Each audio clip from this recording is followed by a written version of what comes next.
Good morning, everybody. Welcome to the Progressive American. I'm Connor, back with another morning podcast about the week's news from a progressive perspective. Welcome back to the show. It is July 24th, 2021. Today we will be discussing Biden's attempt to support vaccination among children, the recent arrest of Trump's inaugural chair, China's rejection of the WHO's investigation of COVID-19, Pelosi's decision to keep 2 Republicans off the January 6th commission, and Biden's refusal to get rid of the filibuster, along with Tucker Carlson's recent conflict with the U.S. Capitol Police officer. With that out of the way, let's jump into the news. On Wednesday, Joe Biden endorsed the idea that young children under the age of 12 will be able to get vaccinated as early as August. The comments, which the president made during a CNN panel, come as the administration has stepped up efforts to vaccinate more Americans as the Delta variant spreads. It also comes into conflict with rising conspiracy theories that have permeated around the vaccine, making it all the more difficult for the Biden administration to enact a planned vaccine rollout that ensures we reach herd immunity. A recent YouGov poll found 1 in 5 Americans believe that the U.S. government is putting microchips in the vaccine, and 18% of U.S. adults believe that vaccines cause autism, according to that same poll. Thankfully, most Americans are vaccinated. Nearly 60% of Americans are fully vaccinated, but with the holdouts remaining, we could end up seeing this virus kill even more people and become a permanent fixture of our lives if something isn't done. In previous episodes, I have endorsed mandatory vaccination, and I stand by that. But if we can get more young people vaccinated safely and effectively, maybe we can get to herd immunity, or at the very least, as close as humanly possible. What matters more is the anti-vax propaganda we are seeing spread rapidly online. It is of the utmost importance that platforms like Facebook, Instagram, and Twitter make sure that anti-vaxxers don't take advantage of the crisis we're facing. If we want to reach herd immunity, that's where we've got to strike. On Tuesday, Reuters reported that Thomas Barrack, a friend and ally of President Donald Trump, was arrested for illegally lobbying the former Trump administration on behalf of the United Arab Emirates. Charged with 7 counts, Barrack is accused of failing to register as a foreign agent with the federal government, attempting to capitalize with his connections to influence the Trump administration, and he is charged with obstruction of justice in addition to lying to the FBI. He was released on Friday thanks to a $250 million bond. Having served as the chair at former President Donald Trump's inauguration, Barrack's arrest is significant thanks to his extensive attempts to influence American foreign policy. In one instance, he allegedly set up calls between American officials and the AUE just before the inauguration, and then proceeded to lie about it to an FBI agent. One of the things that always fascinates me about this kind of thing is how much it undermines Trump's previous position that he was going to drain the swamp. This guy was running his inauguration, and yet he was operating illegally as a foreign agent. Rudy Giuliani, Trump's personal lawyer, had similar problems, and he's barred from practicing law in New York State. Trump himself refused to sell his company as previous presidents had done. If anything, the Trump administration was the swamp's greatest avatar. Roger Stone was facing prison time, and yet he got off scot-free because Trump pardoned him. Barrack was just one of many corrupt officials within the Trump administration, and in all likelihood, we will see many more face charges. Maybe I'm naive, but I hope we get to see just how corrupt this administration was. In foreign policy news, China is once again refusing to allow the World Health Organization to investigate the origins of the coronavirus.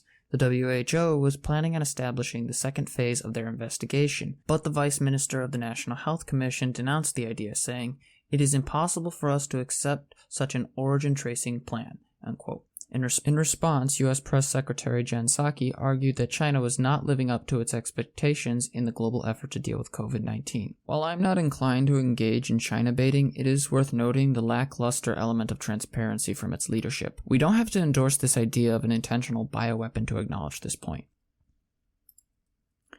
And I'm not even asking for them to submit to some form of payment or face criminal charges for what's happening. But I do think that if we are to crack down on any conspiracy theories or prevent something like this from happening again, we should be able to know exactly how this virus came to be. This is not the first time that China has obfuscated the investigation into the virus's origins either. In the early days of the pandemic, local officials in Wuhan actively downplayed and kept secret the severity of the virus, leaving the people who lived in the city at risk without much information to work off of. That attitude has to stop. If America was doing this, they will rightfully be criticized. If China wants to avoid any further conflict on this front, then it should listen to its critics and share what it knows now. On Wednesday, Speaker Nancy Pelosi rejected 2 Republican suggestions to sit on the commission to investigate January 6th. The move is sure to anger many Republicans and the occasional dino. The representatives she rejected were Jim Jordan and Jim Banks, firm Trumpists and known conspiracy theorists. Both of these men voted against the certification of the 2020 election under the false justification that the election was stolen by Joe Biden. Their voting records are also firmly in the Trump camp. Jim Jordan has voted 88.7% of the time with the one-term commander-in-chief. Jim Banks has outshined Jordan with his voting record, voting 92.6% of the time with the former president's agenda. In response to the rejection, Minority Leader Kevin McCarthy has pulled out all the Republicans from the January 6th Commission, leaving only Liz Cheney as the Republican on the committee. In other words, the committee is going to be even more partisan than it was before. Despite what some have suggested, Pelosi's decision is the best move she has made in a long time. Bipartisanship was never going to happen as long as the Republican Party was tied to Donald Trump and his lies. Also, if you look back at May, it is perfectly clear that Democrats were willing to do a bipartisan commission, but Republicans voted it down. The GOP has had its opportunity for bipartisanship, and they threw it out. What comes next is on them.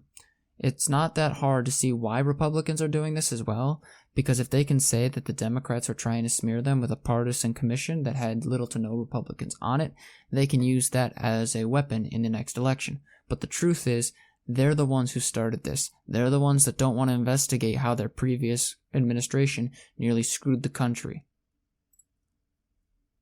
Turning now to Joe Biden, we look at his town hall. On his town hall on Wednesday, Biden once again refused to do away with the filibuster, putting him at odds with the Progressive Caucus of the Democratic Party.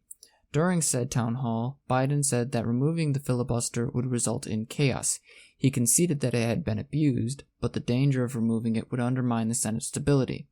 In my humble opinion, this argument's nonsense. The filibuster is the source of immense power for the minority that is almost always abused.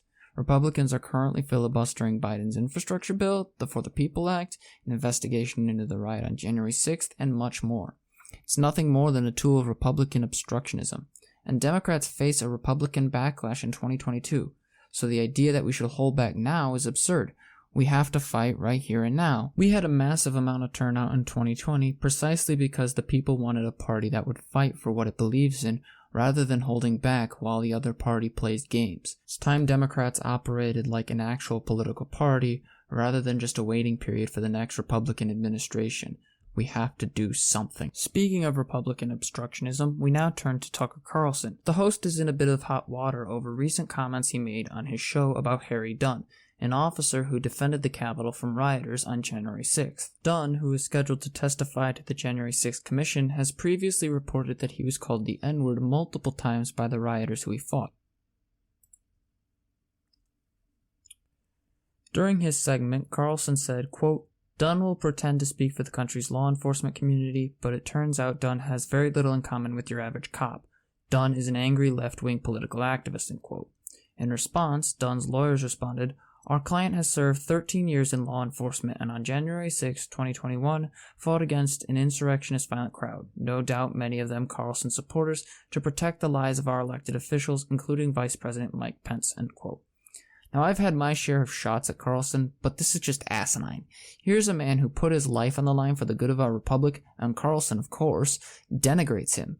And this is part of the problem with the right-wing media today. Nobody is able to speak against them and their wrongs without being denigrated as some crazy person. If you are talking about racism, you're an angry leftist. If you point out that right-wing propaganda led to the riot on January 6th, they call you a conspiracy theorist. The fact that this all comes from a trust fund baby like Carlson is even worse.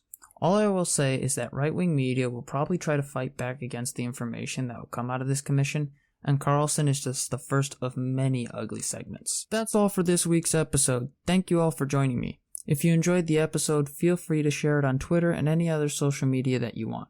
It helps the podcast grow, and I really appreciate it. If you want to see more content outside of the podcast, consider checking out the newsletter on Substack. Just look up The Progressive American on Substack and you will find me there. Thanks again, and I look forward to seeing you next week.